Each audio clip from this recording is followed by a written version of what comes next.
حبايبي الحلوين، ازيكم؟ اخباركم ايه؟ يا رب تكونوا بخير.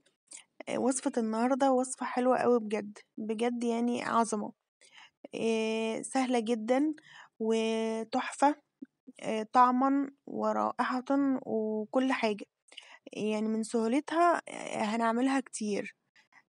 وصفة النهاردة هي كوسة بالبشاميل. ودي طبعا للناس اللي بتحب الكوسة، واللي ما بيحبهاش هيحبها برضو بعد الوصفة دي. دلوقتي هنقول المقادير. كوسة الكمية اللي انتوا تحبوها، نص كيلو لحمة مفرومة، بصلة كبيرة مفرومة ناعم، بشاميل وده طبعا هعمله معاكم. معلقة كبيرة توم مفروم وزبدة وزيت زيتون. بهارات عبارة عن ملح وفلفل اسود وقرفة وزعتر وكبابة صيني وحبهان بودر ونعناع ناشف وجبنة موتزاريلا اختياري. أول حاجة، هنغسل الكوسة كويس طبعًا ونقطعها شرائح، ونجيب وok نحطها على النار وننزل بمكعب الزبدة يادوب يسيح، ننزل بمعلقة التوم يادوب تغيّر لون بسيط جدًا، ننزل عليها بشرائح الكوسة.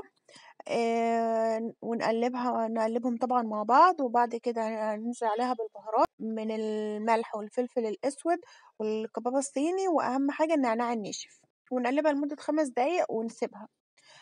تاني حاجة هنجهّز اللحمة المفرومة، في وok هننزل معلقة زيت ونُص مكعب زبدة يسيحوا، وننزل بالبصل يا دوب نشوّحه لحد ما يغيّر لون. هننزل عليه بعد كده باللحمة المفرومة، نقلّبهم مع بعض كويس جدًا، واللي عايز يحط عليها توم يحط، أنا كنت حاطة عليها يا دوب فص توم صغير، وبهارات اللي إحنا استخدمناها، ونقلّبهم مع بعض ونسيبها لمدة ربع ساعة، وبعدين نطفي النار عليها. هنيجي بعد كده للبشاميل. أنا باعمل البشاميل زي المهلبية كده، يعني اللي هو على البارد.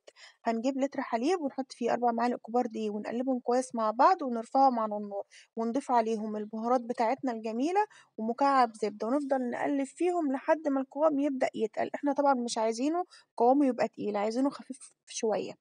بعد ما البشاميل يخلص هنجيب بقى صينية الفرن بتاعتنا ونحط فيها جزء من البشاميل، وبعدين هنجيب الكوسة اللي إحنا خلاص حضّرناها، نرص فيها شرايح الكوسة، هنجيب اللحمة المفرومة ونحطها، وبعدين نحط رشة جبنة موتزاريلا كويسة كده، وده طبعًا اختياري، ونعمل طبقة تانية من الكوسة، ونحط عليها برضه اللحمة المفرومة والجبنة الموتزاريلا، ونفضل نعمل الطبقات لحد ما تخلص.